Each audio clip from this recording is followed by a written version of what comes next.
하백의 독서법 3수준입니다. 독서법 3수준은 분석하며 읽기입니다. 체계적인 질문을 하면서 읽는 기술입니다. 정독이라고도 얘기할 수가 있지요.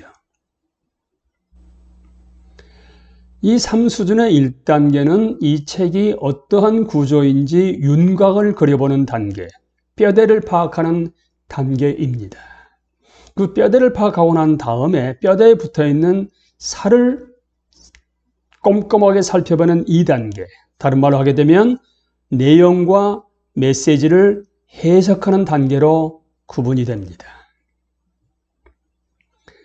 1단계를 다르게 설명을 드린다 하게 되면 이 책이 무엇에 관한 책인지 알아내는 것을 말합니다.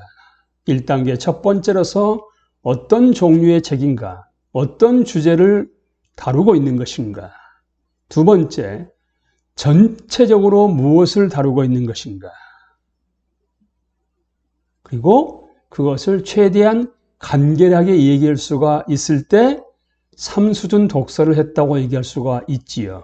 뿐만 아니라 전체적으로 최대한 간결하게 얘기함과 동시에 전체 안에 부분들이 있게 되는데 그 부분들, 예를 들어서 문단으로 나눴을 경우라든지 장절로 나눴던 것처럼 주요 부분들의 순서와 순서뿐만 아니라 부분과 부분 간의 연관성에 따라서 열거하면서 전체 윤곽하고 상호 맞춰보는 것입니다.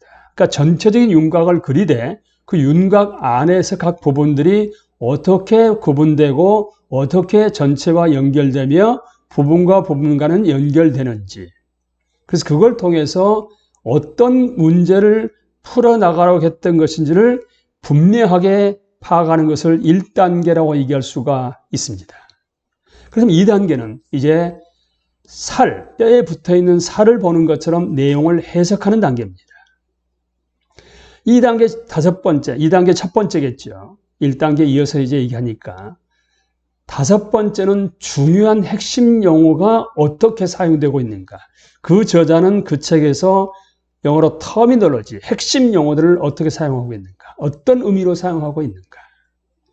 그래서 그걸 통해서 가장 중요한 문장이 어딘가에 대해서 이걸 하게 되면 그걸 통해서 주요 명제, 저자가 제시하고 있는 주요 명제를 파악하고요.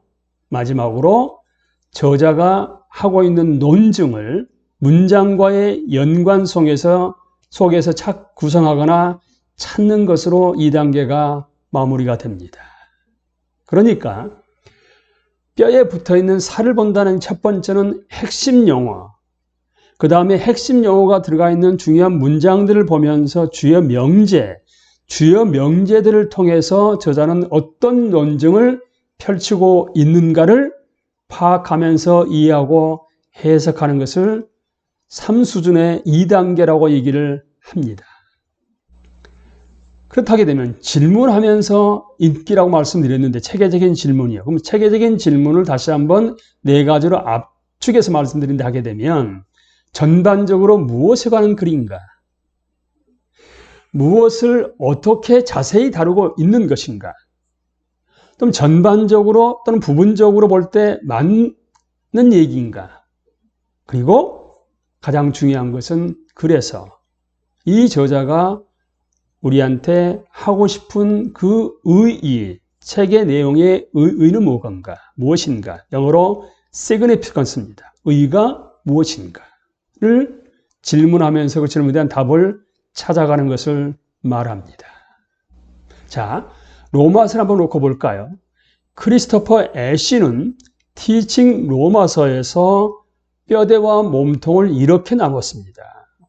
편지기 때문에 앞에 서론 있고 1장 1절부터 15절까지요. 맨 마지막에 결론으로서 15장 14절부터 16장 17절로 이게 감싸고 있는 뼈대가 있고요. 뼈대 안에 또 다른 몸통으로서 그걸 4가지로 나누었습니다.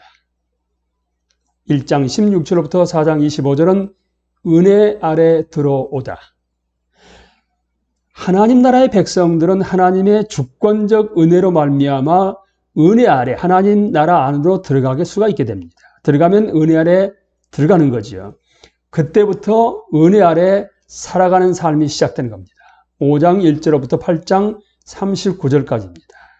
그리고 끊임없이 공급되는 은혜가 그 하나님 나라의 백성인 우리들을 통해서 넘쳐 흐르야 되는 것이죠. 이게 9장 1절부터 11장 36절까지입니다.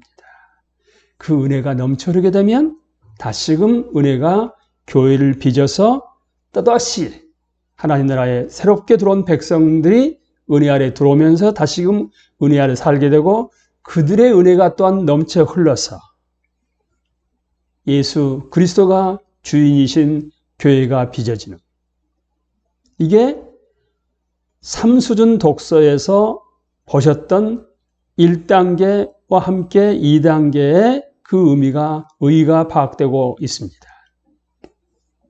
또한 우리는 3수준의 정독을 할 때는, 분석하며 읽기를 할 때는 문체를 파악할 필요가 있게 되는데요. 로마서의 문체는 논리적입니다. 하지만 직선적이지는 않습니다. 왜냐하게 되면 예고편, 기술이 깔려 있거든요. 그러니까 6장 13절 19절은 하나님께 드리라. 그런데 그게 12장에서 다시금 하나님께 드리라로 시작합니다. 마찬가지로 2장 29절, 5장 5절, 7장 6절은 여기서 다시금 8장에서 성령의 사역으로 연결됩니다. 마치 예고편 같지요. 그리고 그게 나중에 풀어 설명되고 있기 때문에. 그래서 로마서를 정독에 나와서 읽을 때는 논증이 언제나 엄격히 직선적이라고 생각하지 말고 예고편을 잘 살펴볼 필요가 있다는 이야기입니다. 그러나 이제는 이 지역에서 내가 일이 할 곳이 더 없습니다. 여러 해 전부터 여러분에게로 가기를 바라고 있었으므로 내가 스페인으로 갈 때에 지나가는 길에 여러분을 만나보고 잠시 동안만이라도 여러분과 먼저 기쁨을 나누려고 합니다. 그 다음에 여러분의 후원을 얻어 그곳으로 가게 되기를 바랍니다. 로마서를 사도 바울이 쓴 목적이 분명하게 드러나고 그 목적에 비추어서 뼈대와 살을 보게 되면 의의가 분명하게 드러납니다. 이거였죠. 유대인 그리스도인과 이방인 그리스도인과의 갈등이 아니라 조화를 통해서 선교적 교회로 거듭나기를 바라고 있는 것입니다. 그러므로 그리스도께서 하나님의 영광을 드러내시려고 여러분을 받아들이신 것과 같이 여러분도 서로 받아들이십시오.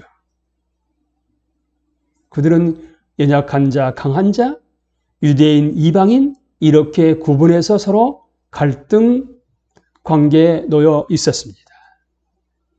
그런데 모두가 은혜로 의롭게 된다는 복음하에서 조화를 이루어서 팀을 이루어서 선교적 교회로 거듭나기를 바라고 있는 것이지요.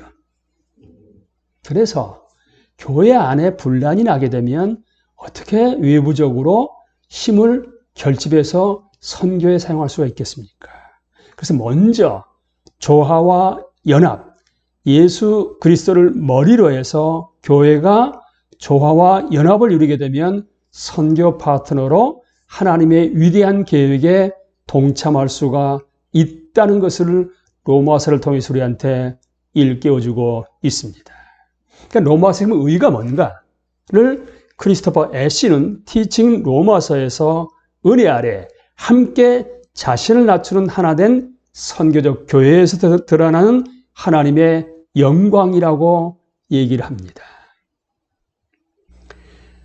체계적인 질문을 통해 어떤 구조인지 윤곽을 그리는 1단계, 뼈대를 파악하는 거죠. 내용과 메시지를 해석하는 2단계, 거기에 붙어있는 살을 파악하는 겁니다. 거치는 분석하며 읽기가 독서법 3수준입니다.